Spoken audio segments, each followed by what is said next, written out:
Ukhona yini mhlambe namhlanje okathi mayecula kuvuselelele lokululo likaMtshengiseni enhlizweni yakho? I-artist nje mhlambe osayiduduza ngalo ukuvala isikhala sikaMtshengiseni. Ukhuzani mfoka Mpungose. Oh, uma ukhosana. hawu. Cha ngicela ukuphinda indaba ezithi ukhuzani mfoka Mpungose. Cha manje. Le mandaba ekanti mashata mnyama. Lalela mfuthu.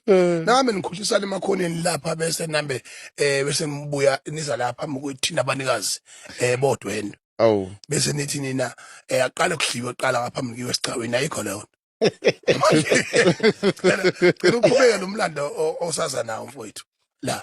Hawu. Wena miyeza njalo lembuzo yakho lena evezi zingalo kwamarketing. Angeke ubhuti omdala akhuluma ngokulimala kwakhe ngokuhlukumeza.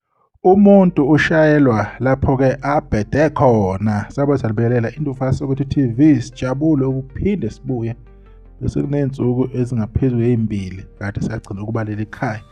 Ngenxa yendaba engabonakala ukhuzane kunezinto-ke engamphathi kahle as umuntu. Kodwa-ke kune-post ayibonile or i-video ayibonile laphana ku-YouTube under i-podcast i-Mark G network podcast laphana. Ukhuzane bese ebhala-ke mayibona igama lakhe Ndiza ethi ngicela le podcast ingaphinde ikhulume ngegama lami. Isicelo lesi angilwi namuntu kodwa ngiyacela angithandi sekwanele manje angideleli muntu ezimpini sengaphuma kuzona kodwa ake bengixolele manje sengi-right uma beyizinsizwa abaqhubeke ebeka kanjalo-ke ukhuzane umfoka Mpungose uphese ebuya-ke futhi-ke ukhuzane ezanani-ke nenye-ke i-post ethi anyone ongaba nama-details kaMark G ngicela angithumelele ngifuna ukukhuluma naye akukwazi ukuthi kungavulwa i-podcast ezodicela phansi igama lami ekuseni emini nantambama uqinisile lapho ukhuzane siyayikhuluma le ndaba le podcast ubani uNsiphazi Media kube ubani kube ukhuzwayo TV15 nalapho kwindufasi ukuthi TV sakhuluma lokho siveza ukungenami ngendlela-ke le podcast iBhinqa Nation yenza ngakhona eyayibizelwe or ilethelwe ukuthi izokhulisa umculo nesintu namasiko amagugu akhona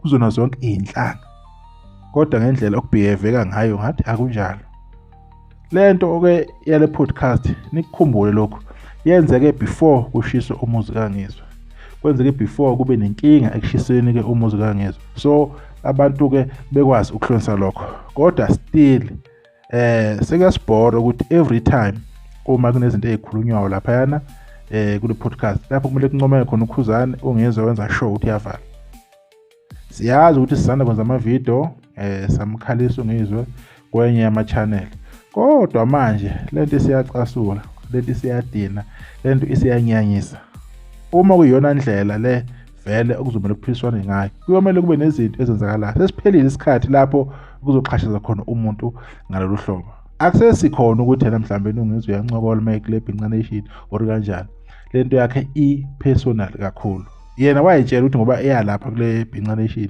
as i-host wabemqashile ukuthi uzovala ukhuzane kuyona yonke indlela uhlulwa yini ukuthi engakhulumi ngaye aliyeke igama lakhe angalivezi yini elikhuni kulokho ngoba ehlale ekhuluma ephinda abafazi bami bahambile konke lapho hamba khona abafazi bami bahambile babengahambile ngalesikhathi leso kuphuma ingoma because babehambile thani nosiwakulungisa lokho yini ayikhetha ngento eyiqiniso because kwakuyiqiniso lokuthi bahambile engaqamba manje bayekushaya nalapho kuzozola khona njengoba nawo umshaya lapho umshaya khona ukhuzana so sekuyadina nje ngampela nje lento andisiyanyanyisa bafethu into ezolandela izosiphalazisa kuphume udende umphalazo wa last year okudla kwaKhisimusi so nje iyadina ngampela asifuni nje ukuqamba manga so umphathi wakhe uMark G kuyomela ayibuke lento ukuthi yena engathi ayisebenzi indaba ye-podcast uma lingangena igama lakhuzana lingena ngisho isidingo singekho inkulumo ithi sahamba kahle or kwaqala nje igama lakhuzana mathi uyancomeka nje uyamvala nje umuntu